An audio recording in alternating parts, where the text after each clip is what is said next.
na kusalimu katika jina la Yesu Kristo.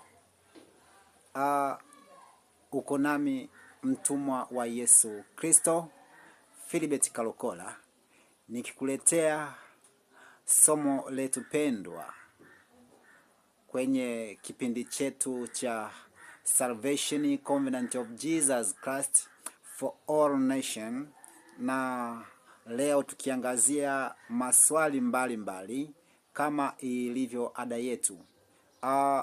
Maswali yaliyotangulia ni pamoja na lile swali la kwa nini Mungu aliumba, na tumeshajadili, tumeona ni kwa namna gani Mungu aliumba.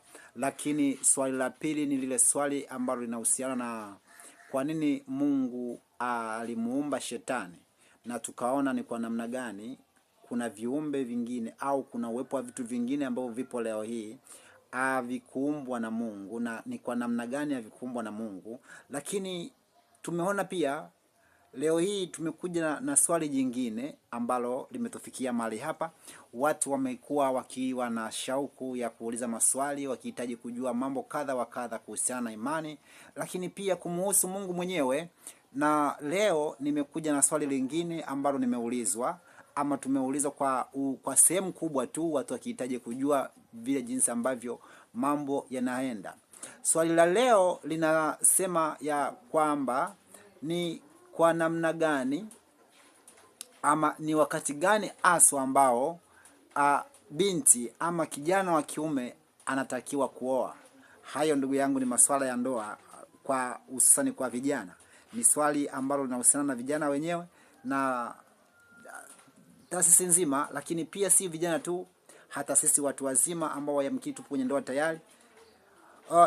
Tungehitaji kujua kwa undani zaidi na kupata uelewaji kuhusiana na masuala haya ya ndoa, kwa maana swali lenyewe linajikita kwa vijana ambao hawajaoa, lakini pia linahitaji kila mtu apate kulijua na kufahamu. Yawezekana ukawa ni mwalimu ukahitaji kuongeza uweledi na ujuzi kuhusiana na masuala haya mbalimbali ya kiimani na kibiblia, ya kwamba yamekaaje. Lakini swali hilo ni swali ambalo limeulizwa kwa upana, ya kwamba na ni wakati gani ambapo mtu atahesabiwa ya kwamba yupo kwenye ndoa. La kwanza ni swali moja, lakini lina A na B.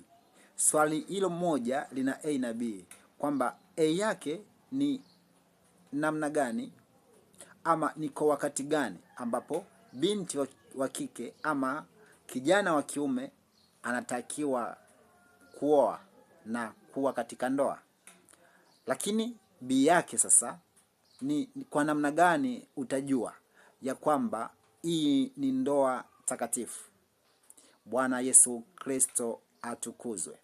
Tukienda moja kwa moja kwenye swali hilo la kwanza kwenye A yake, ya kwamba ni kwa namna gani ambavyo kijana atajua ama binti atafahamu ya kwamba mimi nimefikisha wakati sahihi, muda sahihi wa kuwa na mwenza wangu wa maisha. Najua kuna fafanuzi nyingi ambazo zinahusiana na hilo jambo, lakini mimi nahitaji nikwambie ya kwamba hakuna muda maalum ya kwamba miaka 20, miaka 18, miaka 30 na kadhalika, kwamba huu ndio muda sahihi wa kijana au binti kuolewa au kuoa. Hapana, hakuna muda sahihi. Lakini basi inakuwaje na nitafahamuje kwamba mimi kijana ambaye sijaoa ama binti ambaye hajaolewa kwamba nimefikisha muda sahihi wa kuingia kwenye majukumu ya ndoa? Fuatana nami na unisikilize, nawe utasaidika. Kijana ambaye anatakiwa kutambua ya kwamba nimefikisha umri wa kuoa, haina umri wa namba kwamba ni miaka 20 kama nilivyotangulia kusema, ama miaka 30 ama 18 na kadhalika, and so on. Haina makadirio ya muda, bali ni jambo la mtu mwenyewe muhusika, kijana wa kike ama kijana wa kiume, kujitambua ya kwamba mimi nimefikisha umri wa kuoa. Kwa hiyo inaanzia wakati wa kijana kujitambua na kuelewa ya kwamba ndoa ina maana gani, kuolewa kuna maanisha nini, na kuoa kuna maanisha nini. Sasa utambuaji ama mtu kujitambua, hakuna muda sahihi wa namba ya kwamba ukiwa na miaka 18 ama 20, 25 ama 30 na kuendelea ndo wakati sahihi ambako mtu atakusha jitambua. Inawezekana kabisa mtu akajitambua akiwa na miaka ya chini hapo, ama akiwa na umri wa miaka ya zaidi ya hapo, ya juu ya miaka ya juu zaidi, ndipo akatambua ya kwamba mimi sasa inanifaa kuoa ama kuolewa.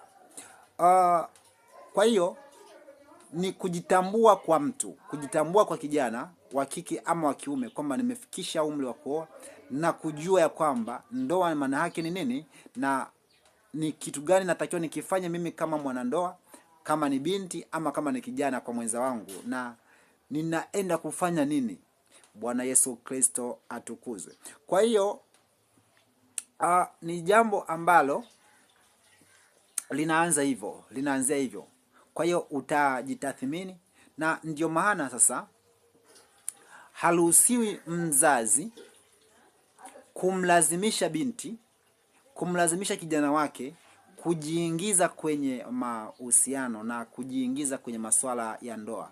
Hatakiwi mtu yeyote yule, awe ni mzazi ama awe ni mlezi, kumlazimisha kijana wa kike ama kijana wa kiume kuingia katika swala hili, kwa sababu ni jambo ambalo unatakiwa kijana uwe nalo binafsi, ujitambue wewe binafsi ya kwamba huu ni wakati sahihi kwangu kufanya tukio hili na kufanya jambo hilo.